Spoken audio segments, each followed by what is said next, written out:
Hello friends, कैसे हैं आप सब लोग। आज हम सोशल साइंस का एक नया टॉपिक स्टार्ट करेंगे। वो जो टॉपिक है वो है स्टेट गवर्नमेंट, राज्य सरकार। इससे पहले हमने सोशल साइंस का एक टॉपिक पढ़ा था, वो था केंद्र सरकार या फिर सेंट्रल गवर्नमेंट। आज हम पढ़ेंगे स्टेट गवर्नमेंट। सेंट्रल गवर्नमेंट और स्टेट गवर्नमेंट दोनों में बहुत सारी सिमिलरिटी देखने को मिलेगी, फंक्शंस में सिमिलरिटी मिलेगी। मतलब कैसे वर्क एग्जीक्यूट होता है, कैसे जो हायरकी कैसे वर्क करती हैं, ऊपर कौन ऑर्डर देता है या नीचे जो है उसको रिपोर्ट कौन करता है। तो जो हायरकी का ऑर्डर होता है वो कैसे फॉलो होता है, वो बिल्कुल सेंट्रल गवर्नमेंट की तरह ही जो है वो स्टेट गवर्नमेंट भी फॉलो करती हैं लगभग, क्योंकि भारत का संविधान एक पूरा एक बना हुआ है। तो जो आर्टिकल्स सेंट्रल गवर्नमेंट से रिगार्डिंग होते हैं वो कुछ स्टेट गवर्नमेंट भी फॉलो करती हैं।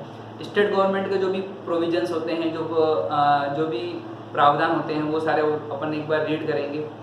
जो गवर्नमेंट का जो सिस्टम होता है, जैसे गवर्नमेंट के जो पार्ट होते हैं, लेजिस्लेचर होता है, एग्जीक्यूटिव होता है और जो जुडिशरी सिस्टम होता है, उन तीनों के बारे में बिल्कुल अपन जो है वो डिटेल से पढ़ेंगे, कैसे ये फंक्शंस वर्क करते हैं।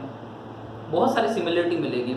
मतलब आप एक बार सेंट्रल गवर्नमेंट को समझ गए तो स्टेट गवर्नमेंट में आपको कहीं समस्या नहीं आएगी, बिल्कुल स्मूथली जो है वो चलता जाएगा।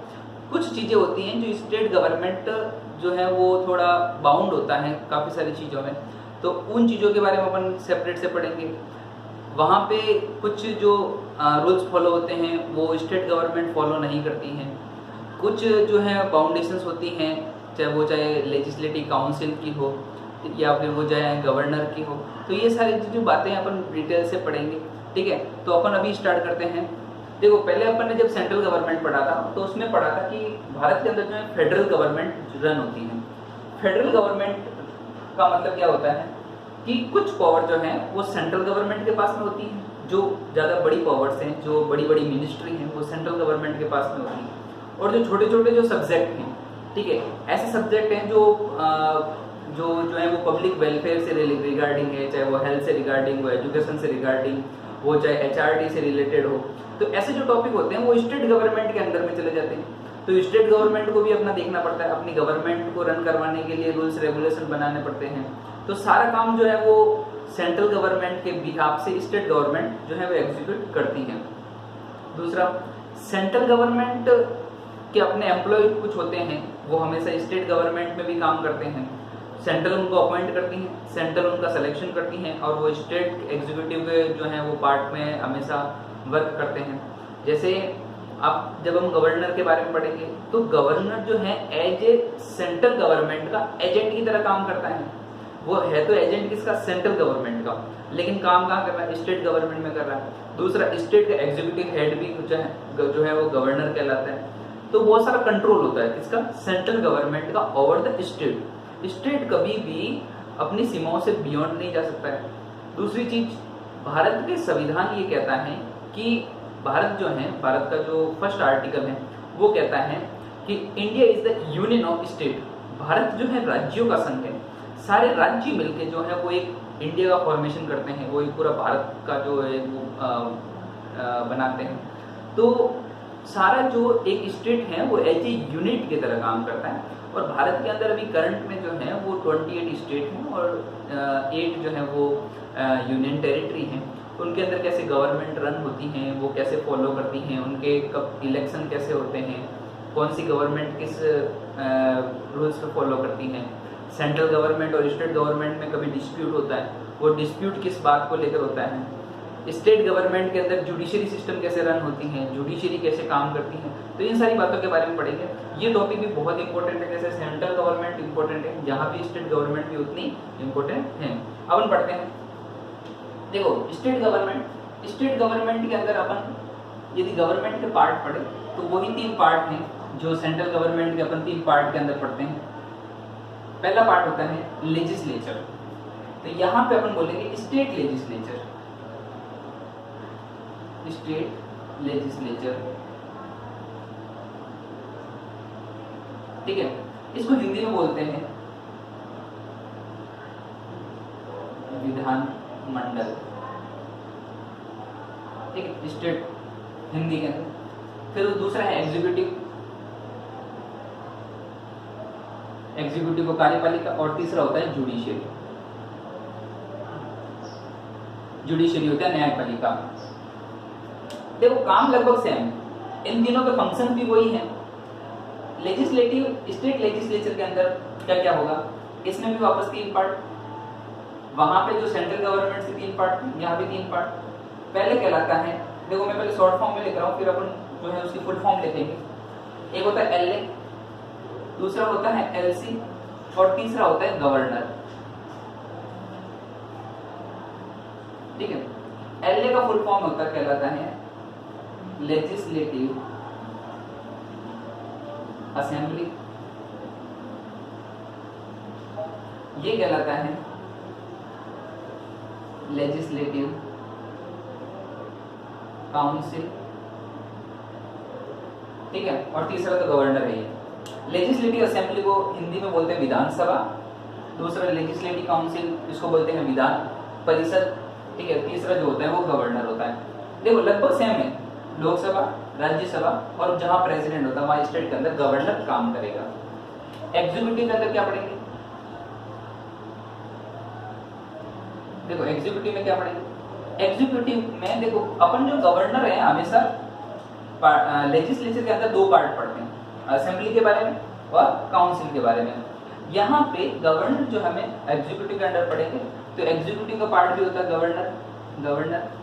ठीक है, भारत संविधान के अंदर जैसे वाइस प्रेसिडेंट होता है, वैसे वाइस गवर्नर की कोई पोस्ट नहीं होती है, या डिप्टी गवर्नर ऐसा कोई भी पोस्ट नहीं होती है, सिर्फ गवर्नर की पोस्ट होती है, वाइस प्रेसिडेंट जैसे। दूसरा, उसके बाद में यहाँ पे काम करेगा, वो करेगा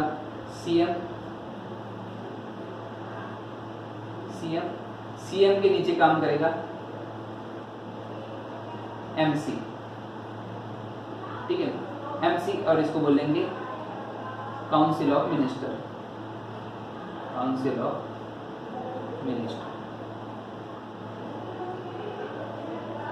वहां था यूनियन काउंसिल ऑफ मिनिस्टर, यहां करेंगे स्टेट काउंसिल ऑफ मिनिस्टर। ठीक है, तो यही गवर्नर के बाद में होता है सीएम के बाद में होगा एमसी। ठीक है, ये एग्जीक्यूटिव का पार्ट की तरह रन करेंगे। उसके बाद में जुडिशरी सिस्टम में यहाँ पे देखो सबसे ऊपर होता है हाई कोर्ट, सुप्रीम कोर्ट के नीचे स्टेट के अंदर होता है हाई कोर्ट,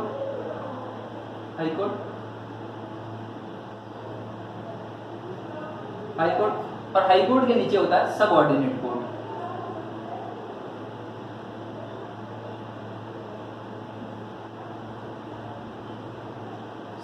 कोर्ट। इसमें देखो 2 दिन होते हैं, जैसे डिस्ट्रिक्ट लेवल पे जो होता है डिस्ट्रिक्ट कोर्ट होता है, सेशन कोर्ट होता है। ठीक है, ऐसे जो है नीचे वाले जो है सबऑर्डिनेट कोर्ट कहलाते हैं। तो लगभग अपन को ये सारी चीजें पढ़नी है। अब इनका सब के बारे में अपन डिटेल से पढ़ेंगे। ठीक है, एक चीज और कि जो सबसे पहले लेजिस्लेचर है उसके बारे में पढ़ेंगे। लेजिस्लेचर ये जो है ये आर्टिकल 168 से लेकर 177 इतने आर्टिकल को कवर करता है। 168 से स्टार्ट होता है स्टेट लेजिस्लेचर, इतने आर्टिकल को कवर करेगा। उसके बाद में एग्जीक्यूटिव के अंदर पढ़ेंगे, एग्जीक्यूटिव में अपन गवर्नर पढ़ेंगे, ये बहुत ही इंपॉर्टेंट टॉपिक होता है गवर्नर। उसके बाद में सीएम पढ़ेंगे, उसके बाद में minister of council, central government में भी मिनिस्टर ऑफ काउंसिल है, यहाँ भी मिनिस्टर ऑफ काउंसिल होगी, मतलब मंत्रियों का समूह है। ठीक है, जिसको अपन मंत्री परिषद बोलते हैं। ठीक है, दूसरा यहाँ भी कैबिनेट होगा। ठीक है, कैबिनेट होगा जिसको अपन मंत्रिमंडल बोलते हैं। उसके बाद में जुडिशियल सिस्टम में यहाँ पे हाई कोर्ट के बारे में पढ़ेंगे कि भारत के अंदर कितने हाई कोर्ट हैं। भारत के अंदर अभी वर्तमान समय में 24 हाई कोर्ट्स हैं। ठीक है, देखो जैसे राज्य तो जो है 28 है, लेकिन हाई कोर्ट है वो जो है 24 है। अब हम पूरा डिटेल में पढ़ेंगे। अभी आज अपन स्टार्ट कर रहे हैं लेजिस्लेटिव असेंबली के से।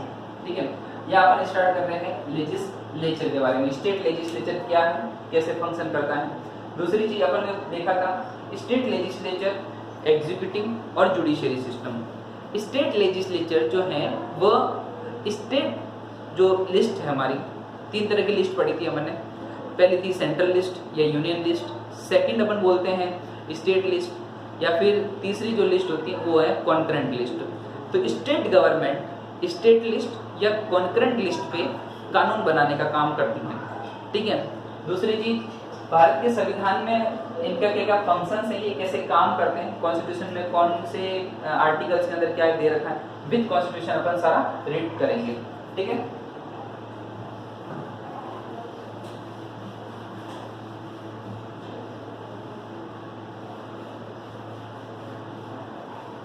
अब अपन स्टार्ट कर रहे हैं। देखो एक बार अपन स्टेट लेजिस्लेचर के बारे में, स्टेट लेजिस्लेचर, देखो स्टेट लेजिस्लेचर के बारे में दे रखा है आर्टिकल 168 के अंदर, ठीक है, कि भारत के संविधान में ये आर्टिकल 168 में कहा गया है कि भारत के संविधान के आर्टिकल 168 के अंदर ये कहा गया है कि हर स्टेट के अंदर एक स्टेट लेजिस्लेचर होगा, ठीक है, जिसको बोलते हैं विधानमंडल होगा। उस विधानमंडल के अंदर दो पार्ट होंगे जिसको बोलते हैं एक तो होगा लेजिस्लेटिव असेंबली और दूसरा हो सकता है लेजिस्लेटिव काउंसिल। भारत के अंदर ऐसे सिर्फ 7 राज्य हैं जिसके अंदर दोनों जो है वो हाउस हैं, ठीक है, सिर्फ 7 स्टेट ऐसे हैं भारत के अंदर, 7 ऐसे स्टेट हैं जिसमें लेजिस्लेटिव काउंसिल भी है और लेजिस्लेटिव असेंबली भी है, मतलब जहां पे एलए भी है और एलसी भी है। ऐसे कौन से स्टेट है, एक बार नाम देखते हैं, ऊपर से स्टार्ट करते हैं, ठीक है। पहला है JNK जम्मू कश्मीर, उसके बाद में यूपी और एक है बिहार, ठीक है, नॉर्थ इंडिया में ये 3 है।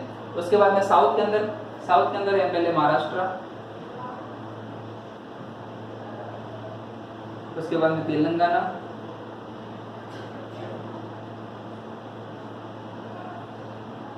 तेलंगाना, आंध्र प्रदेश और एक है कर्नाटका,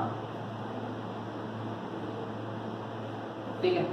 ये 7 ऐसे स्टेट हैं, ठीक है, ये 7 ऐसे स्टेट हैं जहां पे एलए भी है और एलसी भी है। ये सातों नाम कहां पे लिखे गए हैं, आर्टिकल 168 के अंदर बिल्कुल डिस्क्राइब किए गए हैं। इसके अलावा यदि कोई भी स्टेट या कोई भी स्टेट यदि चाहता है कि वहां पे दोनों हाउस हो, तो इसको बनाने का भी प्रॉपर मेथड दे रखा है, ठीक है, वो दे रखा है आर्टिकल 169 के अंदर, ठीक है।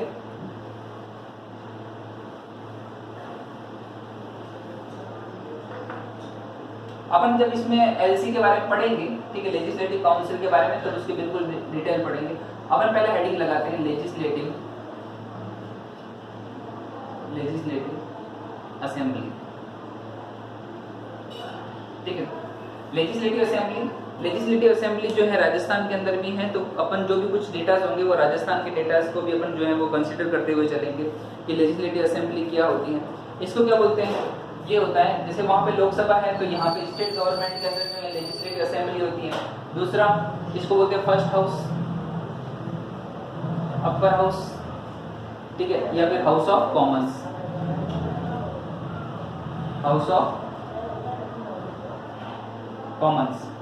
ठीक है, तीनों फर्स्ट हाउस, अपर हाउस या हाउस ऑफ कॉमन्स, ठीक है, इसका जो है वो नाम है। अब देखो इसमें जो मेंबर आते हैं वो कैसे आते हैं, ठीक है।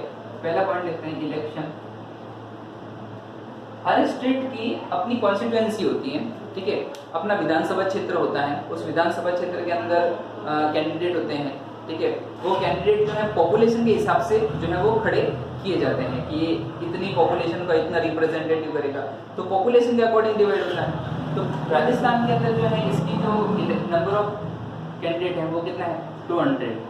राजस्थान लेजिस्लेटिव असेंबली के अंदर 200 मेंबर हैं और ये 200 मेंबर जो है वो डायरेक्ट इलेक्शन से चुने जाते हैं, ठीक है, मतलब ये प्रत्यक्ष मतदान के द्वारा चुने जाते हैं। दूसरा इनका जो वोट डालने का होता है वो होता है एडल्ट फ्रेंचाइजी पे, मतलब 18 साल से ऊपर का यदि कोई भी व्यक्ति है, ठीक है, तो वो उसमें मतदान कर सकता है। दूसरी चीज इनके जो जीतने का प्रोसीजर क्या होता है, देखो एक वर्ड होता है, बहुत अच्छा वर्ड है, इसको बोलते हैं फर्स्ट पास्ट द पोस्ट, ठीक है, या फिर इसको हिंदी में बोलते हैं अग्रता ही विजेता। ये बहुत अच्छा वर्ड है संविधान, ठीक है, ये अभी नया वर्ड आया है। इसमें ये होता है कि जब ये नॉर्मल इलेक्शन होता है या डायरेक्ट इलेक्शन होता है जिसमें जनता पार्टिसिपेट करती है, उसमें वह आदमी जीत जाएगा जो सबसे ज्यादा वोट गेन करेगा। इसमें ऐसे नहीं कि आपको जो है एक पर्टिकुलर कोटा जो है वो लेना है। पर्टिकुलर कोटा वाला जो भारत में अंदर इलेक्शन होता है वो प्रेसिडेंट और वाइस प्रेसिडेंट का होता है। इसके अंदर ये होता है ठीक है, फर्स्ट पास्ट द पोस्ट के अंदर, मतलब जो भी ज्यादा वोट अचीव करेगा वही हमेशा विन होगा, ठीक है, वो जो है इलेक्शन जीत जाएगा।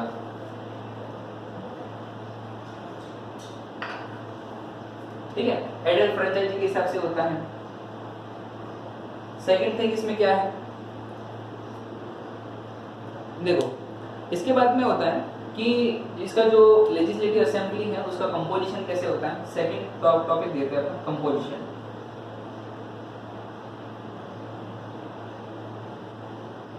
ठीक है, कंपोजिशन का मतलब हिंदी में होता है गठन। ठीक है, कि इसका गठन कैसे होता है, ये दे रखा है आर्टिकल 170 के अकॉर्डिंग।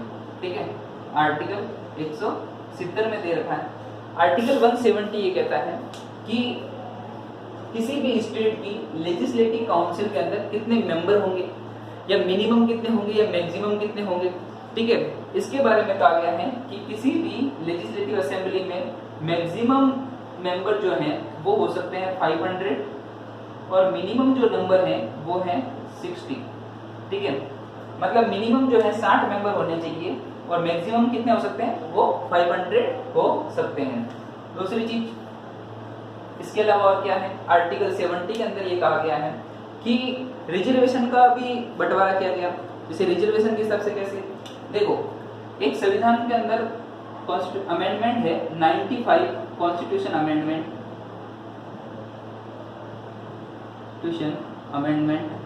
ठीक है, 95 कॉन्स्टिट्यूशन अमेंडमेंट 2009 के अंदर हुआ था। देखो रिजर्वेशन का जो लफड़ा है वो ये है कि हर 10 साल में एक्सटेंड हो रहा है। ठीक है, तो जो 2009 के अंदर जो हुआ था वो 2010 से लेकर 2020 के बीच में लागू करने के लिए हुआ था। तो यहाँ पे कॉन्स्टिट्यूशन अमेंडमेंट हुआ 2009 के अंदर, उसमें अंदर जो भी रिजर्वेशन का जो क्राइटेरिया था वो रिजर्वेशन का क्राइटेरिया फुलफिल होता है। और कब तक होगा वो रिजर्वेशन का क्राइटेरिया, 2020 तक। ठीक है, 2020 तक होगा। अब देखो हर स्टेट के अंदर जो है ये लेजिस्लेटिव असेंबली है, उसके अंदर इलेक्शन होते हैं, किसी न किसी हर साल जो है किसी न किसी राज्य के अंदर इलेक्शन आते रहते हैं। तो क्या होता है कि हर राज्य जो है इस जो 95 कॉन्स्टिट्यूशन अमेंडमेंट है उसको फॉलो करना पड़ता है। उसके अकॉर्डिंग सीटों का जो है वो बंटवारा होता है कि कितनी सीट जो है किसके लिए रिजर्वेशन होगी। तो ये जो है रिजर्वेशन फॉलो होता है। उसके बाद में एक चीज और होती है कॉन्स्टिट्यूएंसी। कॉन्स्टिट्यूएंसी बोलते हैं विधानसभा क्षेत्र। ठीक है, जैसे यहाँ का कोई कैंडिडेट है वो कितनी पॉपुलेशन का रिप्रेजेंटेटिव करेगा, कितनी जनता के लिए रिप्रेजेंटेटिव करेगा, या फिर वो जो कोई कैंडिडेट खड़ा हो रहा है उसके लिए कितनी जनता को एलोकेशन होगा, तो उसको बोलते हैं डेलिमिटेशन। ठीक है,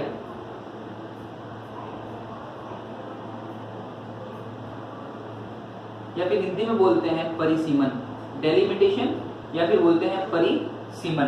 ठीक है, ये हर जो है परिसीमन एक कमीशन आता है, ये कमीशन ये डिसाइड करता है कि कितनी पॉपुलेशन होनी चाहिए या ये कैंडिडेट कितना रिप्रेजेंटेटिव करेगा। ठीक है, मिनिमम ये कहा गया है। ठीक है, मिनिमम ये है कि 75,000। ठीक है, एक कैंडिडेट कम से कम 75,000 पॉपुलेशन को रिप्रेजेंट करेगा, कम से कम। मैक्सिमम जो है वो 2.5-3 लाख तक भी चला जाता है। ठीक है, लेकिन कम से कम कितना होना चाहिए, 75,000 का रिप्रेजेंटेटिव करेगा। दूसरी चीज, ये जो डेलिमिनेशन आयोग है ये 2001 के अंदर आया था। ठीक है, और इसने कहाँ तक का एग्रीमेंट दिया, वो दिया 2026 तक। ठीक है, तो जब तक 2026 नहीं आता और जब तक उन्होंने बंटवारा कर रखा है, अभी जो डेलिमिनेशन जो भी क्राइटेरिया है वो 2026 तक डन होंगे। उसके बाद में फिर जो आगे होगा वो देखा जाएगा। तो जनसंख्या का बंटवारा भी ऐसे होता है। इसको बोलते हैं कॉन्स्टिट्यूएंसी, मतलब विधानसभा क्षेत्र। ठीक है, किसी भी एमएलए, यहाँ पे एमएलए है लेजिस्लेटिव असेंबली, तो एमएलए का कितना पॉपुलेशन क्राइटेरिया आता है, कौन सा क्षेत्र उसके अंडर में आता है। तो ये सेकंड है। अब अपन पढ़ते हैं थर्ड पॉइंट के बारे में।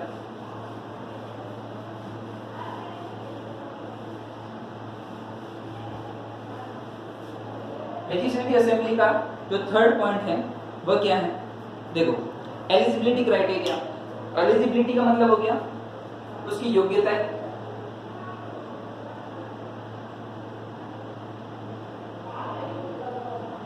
तीसरा पॉइंट योग्यता है, मतलब मेंबर ऑफ लेजिस्लेटिव असेंबली बनने के लिए आपकी क्या क्या योग्यताएं होनी चाहिए। देखो इसमें क्या है कि दो चीजें, एक मेंबर बनने के लिए, एमएलए बनने से पहले, मतलब अभी जो है आपको एज ए कैंडिडेट खड़ा होना है, तो कैंडिडेट खड़े होने से पहले भी आपको ये जो है एक शपथ लेनी पड़ती है, ठीक है। और वो जो है शेड्यूल 3 के अंदर भी दे रखी है, ठीक है।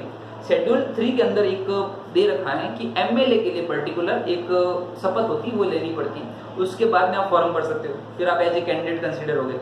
कैंडिडेट कंसीडर होने के बाद में आप जब लेजिस्लेटिव हाउस के अंदर जाओगे, ठीक है, लेजिस्लेटिव असेंबली हाउस में जाओगे, आप कहीं से चुनाव जीत गए, मान के चलो कहीं से इलेक्टेड हो गए, तो फिर क्या होगा, आपको जो वहाँ पे एज जो है वो बाद में शपथ लेनी पड़ेगी, ठीक है, हाउस की शपथ लेनी पड़ेगी। उसके बाद में मान के चलो आप मिनिस्टर बनते हो, तो उसके बाद में मिनिस्टर की अलग शपथ होगी। तो यदि एक आदमी यदि मान के चलो यदि एमएलए बनता है और उसके बाद में वो मिनिस्टर तक जाता है, तो उसको कितनी बार शपथ लेनी पड़ेगी? 3 बार, एक इलेक्शन से पहले, एक इलेक्शन के बाद में, और एक मंत्री बनने तक। तो पहले इसका जो है वो एलिजिबिलिटी क्या है कि वो भारत का नागरिक होना चाहिए, he and she should be the citizen of India, ठीक है, तो भारत का सिटीजन होना चाहिए। सेकंड थिंग, ठीक है, वह उसकी उम्र जो है कम से कम जो है वो 25 ईयर ओल्ड होनी चाहिए, 25 ईयर ओल्ड। थर्ड चीज, देखो लगभग बाकी सारी कॉमन है जो अपन ने सेंट्रल गवर्नमेंट में पढ़ी, बाकी यहाँ कहीं फर्क नहीं आएगा, ठीक है। वह किसी भी पोस्ट ऑफ प्रॉफिट पे काम नहीं करना चाहिए, पीओपी, ठीक है, वो पोस्ट ऑफ प्रॉफिट पे काम नहीं करना चाहिए, जैसे वो किसी लाभ के पद पे काम नहीं करना चाहिए। दूसरा, वो जो है चौथे जो है वो है अनरेस्ट माइंड या अनसाउंड माइंड,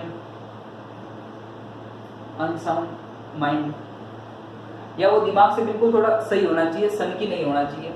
उसके बाद में एक है वो बैंकरप्ट नहीं होना चाहिए, बैंकरप्ट नहीं होना चाहिए। इसके अलावा एक और लाइन ये दे रखी है कि पार्लियामेंट यदि चाहे तो वो इसके लिए कुछ कंडीशन भी फुलफिल कर सकती है।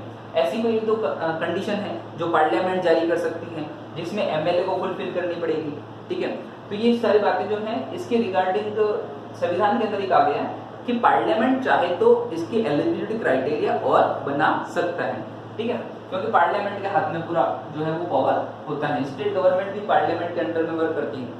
इसके बाद में जो है अपन पढ़ते हैं टर्मिनेशन। देखो यदि ये कोई जो है वो मेंबर बन जाता है तो इसको हटाने का तरीका क्या है? जैसे ये यहाँ बनता है एमएलए, ठीक है, एमएलए बनता है, तो टर्मिनेशन का मतलब हटाने का क्या तरीका है?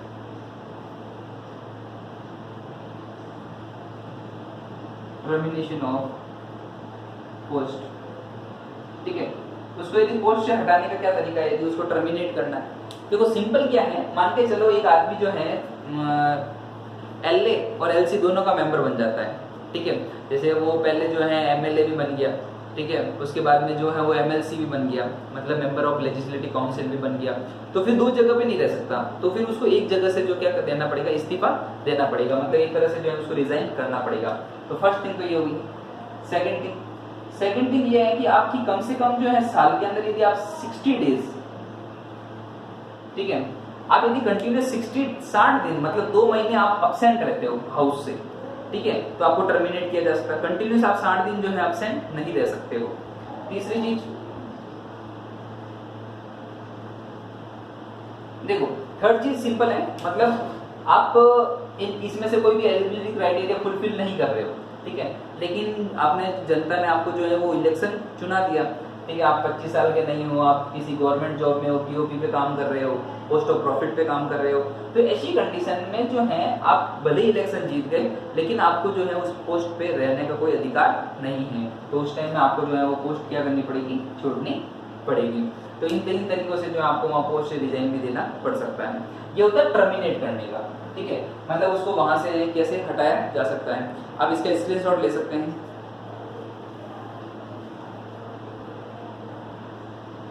अब पढ़ते हैं अपन इसका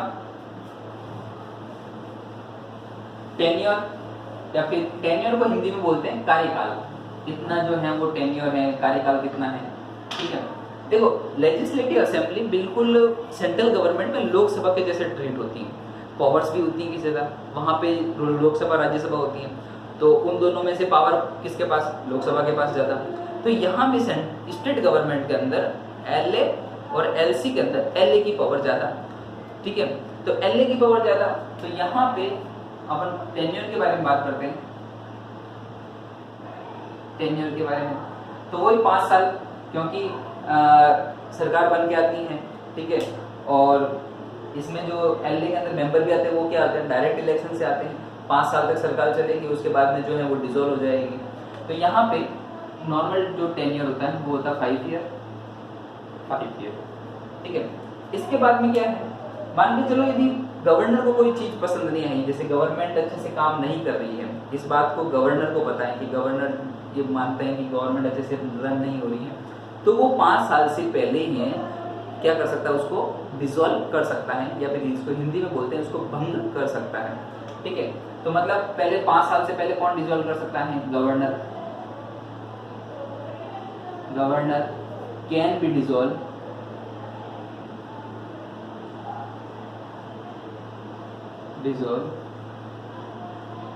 बिफोर द मैच्योरिटी टाइम। देखो मैच्योरिटी टाइम क्या है, 5 साल, उससे पहले ही जो है, पूरी मैच्योरिटी टाइम नहीं होने से पहले ही जो है वो गवर्नर उसको डिसॉल्व कर सकता है, मतलब उसको भंग कर सकता है, फिर उसमें बाद में वापस री इलेक्शन भी होंगे। ठीक है, एक चीज और, ये तो है समय से पहले। अब मान के चलो 5 साल पूरे हो गए, ठीक है, 5 ईयर कंप्लीट हो गए, लेकिन मान के चलो देश के अंदर जो है इमरजेंसी चल रही है, क्या चल रही है उस देश में या फिर उस स्टेट के अंदर, ठीक है, इमरजेंसी चल रही है, आपातकाल का टाइम चल रहा है, तो उस कंडीशन में इस जो टेन्योर है उसको एक्सटेंड भी किया जा सकता है। एक्सटेंड कितना किया जा सकता है, इसको जो है 1 साल के लिए बढ़ाया जा सकता है, कितने, 1 ईयर के लिए इसको एक्सटेंड किया जा सकता है। देखो मान के चलो इमरजेंसी लगी हुई है, अभी 5 साल के बाद में इलेक्शन आते हैं, लेकिन मान के चलो गवर्नर ये डिक्लेयर कर दे कि यहाँ पे जो है इसी हालात में इलेक्शन नहीं करवा सकते, तो उस कंडीशन में उसकी टाइम पीरियड को एक्सटेंड किया जा सकता है। फिर मान के चलो यदि इमरजेंसी वहां से हट गई, ठीक है, थोड़े देर टाइम रहा और इमरजेंसी वहां से रिमूव हो गई, इमरजेंसी खत्म हो गई, तो उस कंडीशन में 6 महीने तक तो लगेगा ही लगेगा। ठीक है, आप 6 महीने से पहले नहीं कर सकते, तो उस कंडीशन में वो 6 मंथ तो रहेगा ही रहेगा।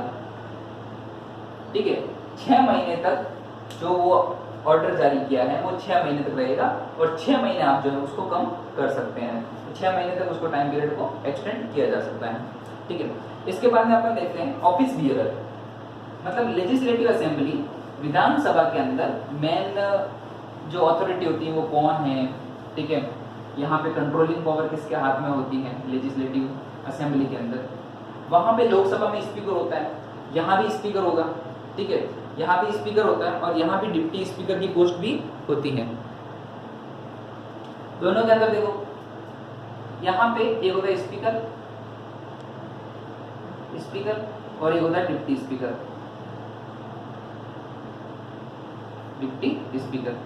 स्पीकर और डिप्टी स्पीकर नॉर्मल आपको याद रखना है कि ये जो है ये ऑफिस बियरर होते हैं। ठीक है, स्पीकर और डिप्टी स्पीकर। देखो राजस्थान में वर्तमान समय में जो है स्पीकर जो है वो कौन है, वो नाम याद रखना है कि वर्तमान समय में है सीपी जोशी। क्या है, सीपी जोशी, ये राजस्थान का वर्तमान समय में जो है स्पीकर है। दूसरा, अभी वर्तमान समय में जो है ये डिप्टी स्पीकर की सीट क्या है, वैकेंट है। ठीक है, दूसरी चीज, राजस्थान के अंदर सबसे पहले जो स्पीकर बने थे, ठीक है, राजस्थान के फर्स्ट स्पीकर जो थे, ठीक है, उनका नाम याद रखना है नरोत्तम लाल जोशी। देखो करंट में भी जोशी है और सबसे फर्स्ट भी कौन थे, जोशी, नरोत्तम लाल जोशी, और यहाँ है सीपी जोशी, चंद्र प्रकाश जोशी। ठीक है, दूसरा डिप्टी स्पीकर की जो सीट है वो अभी वैकेंट है, यहाँ पे हाल फिलहाल में कोई जो है वो नहीं है। अभी देखो वहां पे जो स्पीकर जो काम कर रहा था, ठीक है, अपन यदि फंक्शन ऑफ स्पीकर देखें, ठीक है, फंक्शंस ऑफ स्पीकर, ठीक है, कि स्पीकर क्या क्या काम करता है, तो वहां पे लोकसभा के अंदर जो स्पीकर काम करता है वही स्पीकर यहाँ पे भी काम करता है, कंट्रोलिंग का काम। मैंने बोला था मॉनिटर की तरह एज ए वर्क करता है, तो यहाँ भी वो कंट्रोलिंग का काम करेगा। ठीक है, और कंट्रोलिंग का काम, ठीक है, अब इसमें अपन क्या क्या मेन फंक्शंस हैं, ठीक है, इन फंक्शंस के बारे में अपन जो है वो सेकंड वीडियो के अंदर बिल्कुल अच्छे से पढ़ेंगे कि what is the function of the speaker. यहाँ तक जो भी आर्टिकल्स या फिर